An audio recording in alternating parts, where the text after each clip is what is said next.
Have you ever wondered what happens when the wrong people pick the wrong target? When bullies think they can break someone, not realizing she's connected to something far bigger than they could ever imagine.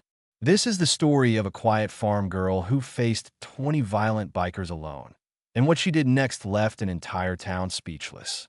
Stay with me till the end, because this one will make your heart race and your faith in justice burn bright. And before we dive in, if you believe courage still lives among us, hit that subscribe button right now for more stories like this, only on Grow for Justice. The story begins on the outskirts of a small Texas town, where the sun beats down on golden fields and life moves slow, honest, and simple. A 23-year-old woman named Emily Carter worked her family's farm alone after her father passed.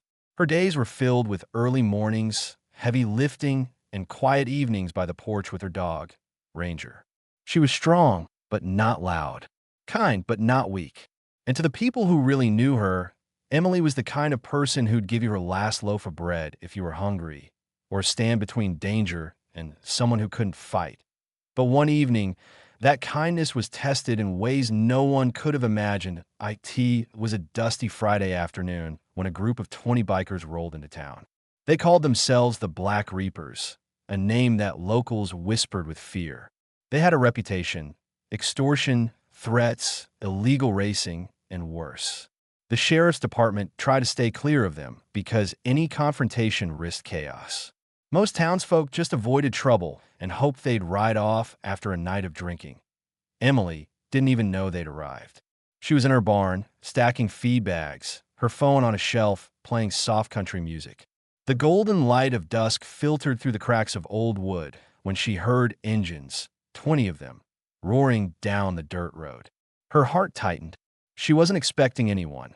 Ranger barked and ran to the porch as the sound grew louder. Within moments, dust clouds rose behind the line of roaring motorcycles as they surrounded her property. She stepped outside slowly, wiping her hands on her jeans, trying to appear calm. The leader, a tall man with tattoos crawling up his neck, removed his helmet and smirked. "Well, what do we have here? The Carter girl, right?" Emily's jaw tensed.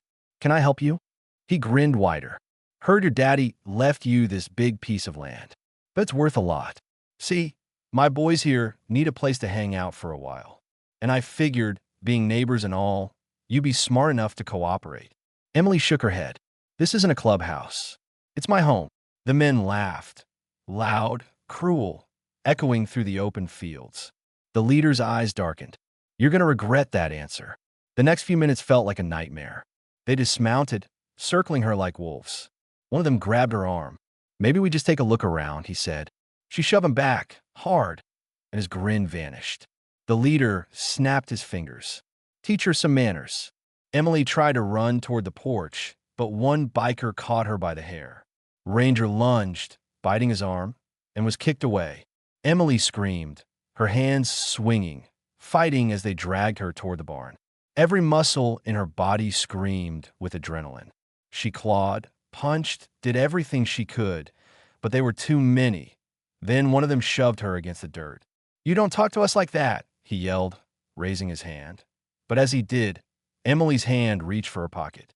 She wasn't calling 911. She wasn't calling the sheriff. She was calling someone else. Someone her father had told her to reach only if everything fell apart.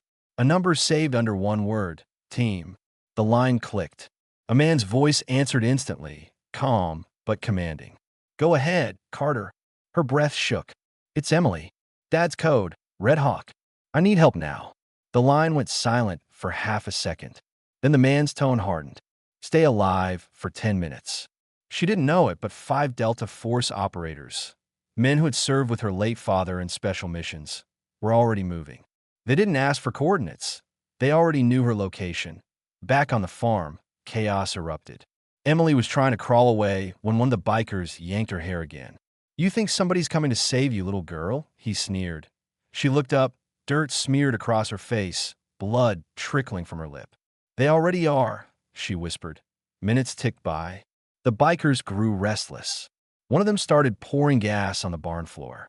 "Let's burn this place down and go." And then the sound came. Not engines, not sirens, Just silence, followed by 5 black SUVs speeding down the dirt road, moving in tight formation. Before the bikers could react, the vehicles screeched to a stop. 5 men stepped out, dressed in plain clothes, but their presence was unmistakable. The kind of presence that freezes your blood. The leader of the Delta unit, Major Cole Hunter, stepped forward, eyes like steel. "You boys picked the wrong farm." The bikers laughed at first, until they saw the precision in the men's movements. Within seconds, everything changed point when the bikers swung a chain. Cole disarmed him with a single move, twisting his wrist until the chain hit the dirt. Another rush from the side, only to be tackled by Sergeant Mason, who dropped him in one hit. 2 more tried to run, but snipers, unseen until now, shouted from the treeline, "Don't move." Emily sat frozen near the barn as chaos erupted around her.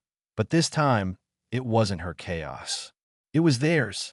The bikers who moments ago thought they were untouchable now lay face down in the dirt, shouting and begging. Within 7 minutes, it was over. Cole knelt beside Emily, his voice softer now. "You did good, kid. Your dad would have been proud." Tears welled in her eyes. "You knew him." He nodded. "We all did. He saved us once. Said if his family ever needed help, we'd know what to do."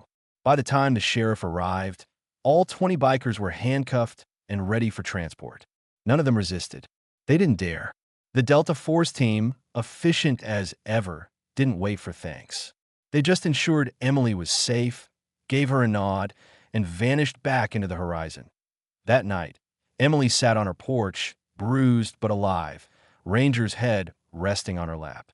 She looked at her father's old photograph hanging on the wall inside. "Guess I wasn't as alone as I thought," she whispered. The story spread through the county like wildfire. The farm girl who stood her ground. The mysterious men who came when she called. No one could explain it. Some said they were special forces. Others said they were ghosts from her father's past. But those who saw it with their own eyes never forgot. From that day on, no one dared to touch her land again. The Reapers disbanded, some moving out of state, others facing trial. Justice had come, fast and sharp, carried by men who owed a fallen soldier their loyalty. And Emily? She rebuilt the barn. She healed, but she never changed her number.